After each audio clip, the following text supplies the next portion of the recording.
Today, I'd like to pay homage to the most honorable Elijah Muhammad, just because I feel like it. It is time for divine intervention because we cannot deal with the American white man's army and his science of modern warfare.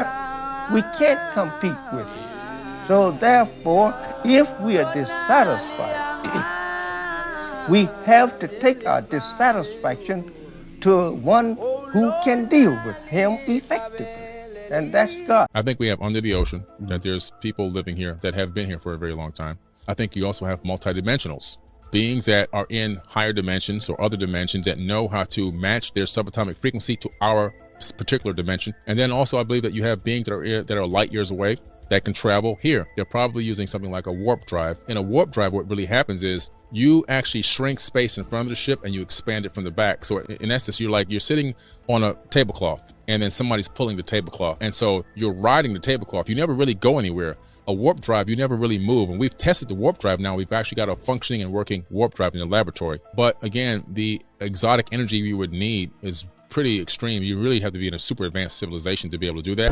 Who educated the whole United States government on UFOs? That's right. He'll tell you about UFOs, but he'll never speak about the mothership. But if you go to the Freedom of Information Act, the mothership is under above top secret classification. So where's y'all getting all of this UFO shit from? The mothership is the main ship, is the ship built a mile by a half mile. That's the dimensions of it. There is nothing on this planet flying that can fly that is a mile by a half mile. You know what kind of ship that is? The metal that it's made from, there are no more on the planet Earth. Where was it built at? Oh, off the island of Nippon. Today known as Japan.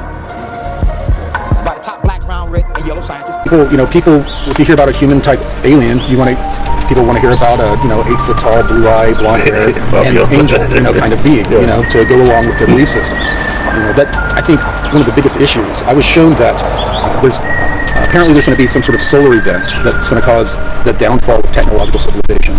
And after that occurs, they call themselves our cosmic cousins. All of these different ETs, including the African-looking race I told you about, they are all going to fill the skies and come and assist us.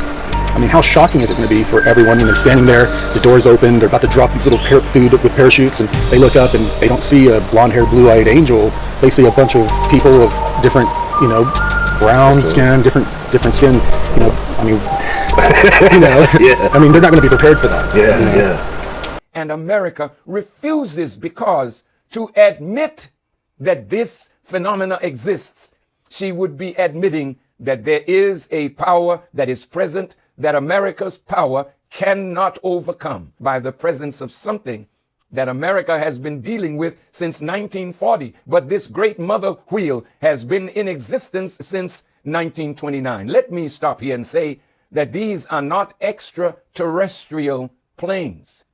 They are not from outside of the earth. It is written in the Bible, and you go check it for yourself. These wheels rose up from the earth. The intention of these broadcasts is to lay bare the truth of this phenomenon as taught to us by the most honorable Elijah Muhammad. When I met him, I looked at him and he, it just came to me like this, that this is the Son of Man that the Bible said that prophesied that will come in the last days of the world, and that I couldn't get that out of me.